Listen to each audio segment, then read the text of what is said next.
प्रणाम student, welcome you all in 8th standard.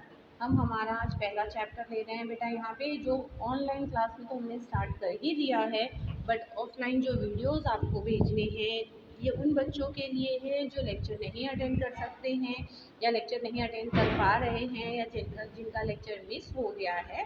तो उन बच्चों के लिए ये वीडियो है। इवन जिन्होंने ऑनलाइन लेक्चर अटेंड की हैं, फॉर बेटर अंडरस्टैंडिंग आप भी ये वीडियोस देख सकते हो और बात अगर आपका कुछ मिस हुआ है तो आप समझ सकते हो। So let's start our first chapter. Our first chapter is the best Christmas present in the world. So student, this chapter is about the Christmas present, where author will describe what he had seen in his life, in his time period. He will discuss with us.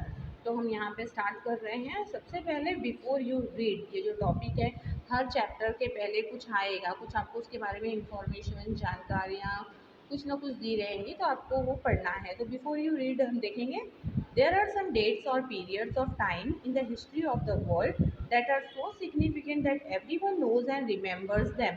अब हम जैसे कि हम जानते हैं बेटा कि हमारे लाइफ में टाइम का, पीरियड का बहुत इम्पोर्टेंस होता है। हम एक एक समय को मतलब गिन कर रखते हैं, ध्यान से रखते हैं और उसको याद भी रखते हैं। जैसे कि अगर आपसे कहा जाए कि इंडिपेंडेंस डे कब है, सबको पता है 15 अगस्त 1947 को हमारा देश आज़ाद हुआ था। तो 15 अगस्त जो डेट है ये बहुत इम्पोर्टेंट रखता है। इसी तरह 26 जनवरी रिपब्लिक डे होता है, या हम कहें कि 2 अक्टूबर गांधी जयंती होती है। तो जो भी है 14 नवंबर चिल्ड्रंस डे होता है। तो ये जो डेट है ये बहुत इम्पोर्टेंस रखता है और हम सब इसे याद भी रखते हैं। The story you will read mention one such date and event, a war between the British and the Germans in 1914। अब ऐसी ही ये जो चैप्टर है ये एक ऐसी ही कहानी है जहाँ पर हम एक ऐसे ही डेट और इवेंट के बारे में पढ़ेंगे जिस समय ब्रिटिश और जर्मन के बीच में लड़ाई हुई थी। ईयर था 1914। Can you guess which war was it was? तो क्या आप गैस कर सकते हो कि ये कौन सा वॉर था? तो ये आपको बेटा गैस करना है, you have to find out. ठीक है, अब नीचे देखो क्या दिया है। Do you know which event the date below refer to? तो आप क्या बता सकते हो? तो बेटा नीचे जो दिया गया है ना वो डेट दी गई है और हमें पता करना है कि इस डेट को क्या हुआ था।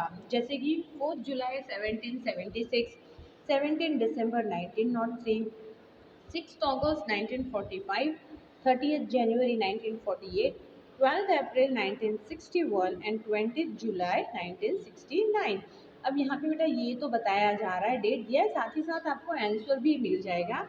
The answers are on page 23। इसके सारे आंसर्स आपको 23 पेज नंबर पर मिल जाएंगे। ठीक है, अब ये जो चैप्टर है हमारा बेटा ये जो है 3 to 4 पार्ट्स में डिवाइड है।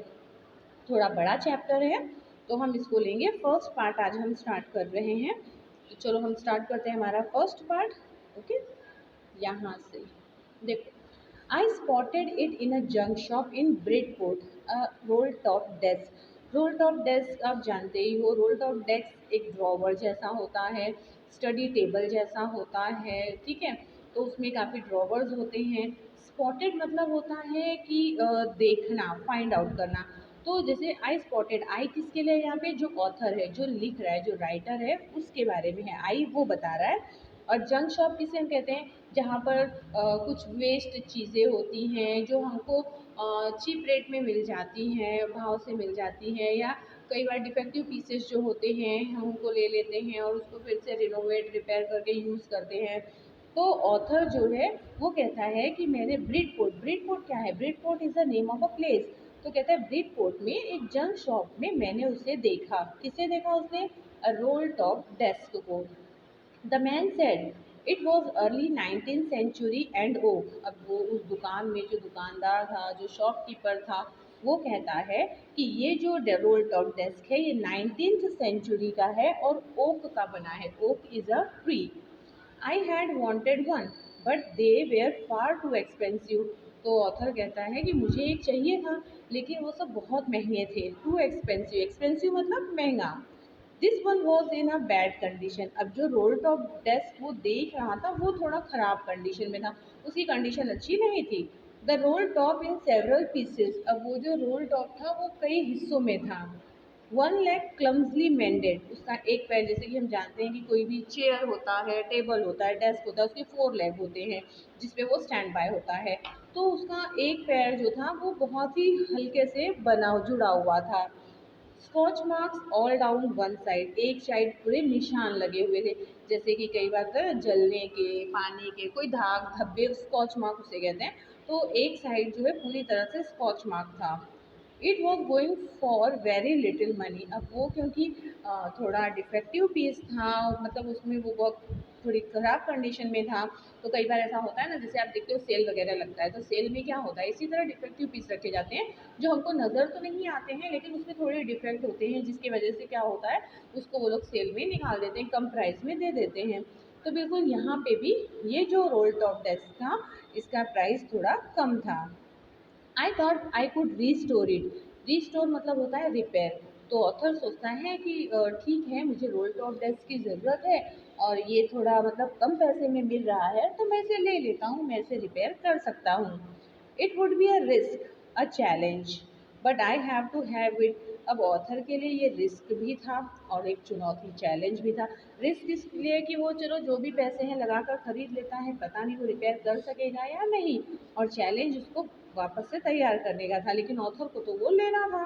आई paid the man and brought it back to my work room at the back of the garage. अब ऑथर ने उसे खरीद तो लिया, तो वो उस आदमी को पे करता है उसके लिए, वो उसको पैसे देता है और वो उस रोल टॉप डेस्क को अपने वर्क रूम में जो गैरेज के पीछे था वहाँ ले जाता है। I begin work on it on Christmas Eve. अब क्रिसमस की शाम थी, ईव मतलब इवनिंग, क्रिसमस की शाम थी, और वो उस पर काम शुरू करता है। काम शुरू करता है उस पर मतलब उसको रिपेयर करने का काम शुरू कर देता है। बेटा आप लोग देख रहे होगे यहाँ पे मीनिंग दी गई है स्पॉटेड इट। स्पॉटेड इट का मतलब होता है सॉ इट, फाउंड इट मतलब उसे देखना। स्कॉच मार्क यानी बर्न मार्क है, जलने का निशान। वॉज गोइंग फॉर मतलब वॉज सेलिंग फॉर, मतलब वो बोला was going for a little money, थोड़े पैसों में वो बिक रहा था। Restore means to repair. और विनीर, विनीर मतलब a thin layer of plastic और decorative wood on furniture of cheap wood. जैसे सस्ती लकड़ियों पे जैसे मान लो प्लाई वगैरह, सस्ता प्लाई है तो उसको अट्रैक्शन लाने के लिए, उसको अट्रैक्टिव लुक देने के लिए उसके ऊपर कवर लगाया जाता है डेकोरेटिव वुड का या पतली प्लास्टिक की लेयर का, तो उसे विनीर कहा गया है। फिर taken their roll on, taken their roll on का मतलब होता है डैमेज कर देना यानी खराब कर देना, ठीक है। और लास्ट है स्टक फास्ट। स्टक फास्ट मतलब होता है टाइटली बंद हो जाना। ये कुछ मीनिंग्स है, अगर आप टेक्स्ट बुक में देखोगे तो टेक्स्ट बुक में पैराग्राफ के साइड में ये सब मीनिंग आपको मिल जाएगी। अब हम हमारे सेकेंड पैराग्राफ में आते हैं। I remove the role top completely and pulled out the drawer. अब ये रोल टॉप पूरी तरह से उसको खोलता है, उसमें जो ड्रॉवर लगे थे उसको भी खींचता है। The veneer had lifted almost everywhere. देखो विनीर का मीनिंग हमने ऊपर पढ़ा, विनीर मतलब क्या होता है कि जो सस्ती लकड़ियाँ होती हैं उसको अट्रैक्टिव दिखने के लिए उसके ऊपर एक परत चढ़ाई जाती है, पतली लेयर चढ़ाई जाती है। तो वो जो है उस रोल टॉप बॉक्स के ऊपर से सब निकल रहे थे धीरे धीरे से। It look like water damage to me. अब उसको देख कर लग रहा था ऑथर को कि शायद ये पानी से खराब हुआ है। Both fire and water had clearly taken their toll on this desk. मतलब टेकन देयर टोल मतलब होता है डैमेज करना, मतलब दोनों पानी और आग, इन दोनों ने उस रोल टॉप डेस्क को डैमेज कर दिया था, खराब कर दिया था। The last drawer was stuck fast. जो आखिरी ड्रॉवर था ना वो बहुत टाइटली जाम हो गया था। I tried all I could to ease it out gently. Author बहुत कोशिश करता है कि वो पहले उसे आराम से खींचे, खोले। In the and I used brute force. पहले तो वो सोचता है कि धीरे धीरे खोले, कहीं वो टूट ना जाए धीरे से, लेकिन आखिरकार उसे अपना पूरा फोर्स लगाना पड़ता है क्योंकि वो क्या हो गया था, जाम हो गया था। I struck it sharply with the side of my fist and the drawer flew open to reveal a shallow space underneath a secret drawer। अब जब ऑथर पहले तो जेंटली आराम से करता है पर उसे वो सब नहीं मिलता है, फिर वो उसको कस कर खींचता है। जब जोर से खींचता है तो वो ड्रॉवर जो है वो मुट्ठी से, फिस्ट मतलब होता है मुट्ठी, तो वो क्या होता है, खुल जाता है और अंदर खाली स्पेस नज़र आता है और उसके अंदर एक सीक्रेट ड्रॉवर होता है, मतलब ड्रॉवर के अंदर भी एक सीक्रेट ड्रॉवर उसे नज़र आता है। There was something in there, अंदर कुछ था। I reached in and took out a small tin, small black tin box। अब ऑथर वहाँ तक पहुँचता है और उसके अंदर से एक छोटा सा काले कलर का टीन का बॉक्स बाहर निकालता है। Sellotape to the top of it was a piece of line note paper and written on it in shaky handwriting. तो वो जो रोल मतलब जो ब्लैक कलर का टीन का बॉक्स निकलता है ना, तो उसके ऊपर जो है ना सेलो टेप लगाकर एक पेपर रखा गया था। पेपर के ऊपर से चारों साइड से सेलो टेप लगा दिया गया था और उस पेपर में जो राइटिंग थी वो शेकी हैंड मतलब कांपते हुए हाथों से उस पर लिखा गया था। क्या लिखा था उस पर? Jim's last letter received January 25, 1915 to be buried with me when the time comes I knew as I did. Sorry. तो वो उस लेटर पे मतलब उस जो बॉक्स था उसके ऊपर जो पेपर सेलो टेप से चिपकाया गया था उसमें क्या लिखा था कि ये जिम का आखिरी लेटर है जो मुझे 25 जनवरी 1915 को मिला और समय आने पर ये मेरे साथ इस लेटर को भी बरीड यानी दफना दिया जाए। समय कब आएगा? यानी जब मान लो जिसको मिला था उसकी जब डेथ होती है तो उसकी ऐसी इच्छा थी कि जब उसको दफनाया जा रहा हो तो उसी समय उसके साथ इस लेटर को भी दफनाया जाए। ठीक है, तो आगे देखो।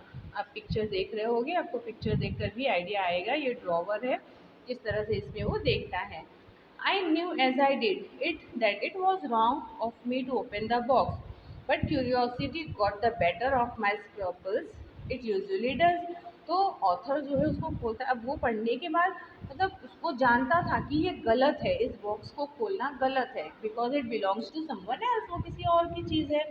तो लेकिन उसके अंदर क्यूरियोसिटी जो उत्सुकता थी वो बढ़ने लगी और उसने आखिरकार उसको खोल ही लिया उस बॉक्स को। तो जैसे आपको अगर किसी चीज़ के लिए मना किया जाए तो आप भी क्या करते हो? उसको खोलते ही हो, देखते ही हो।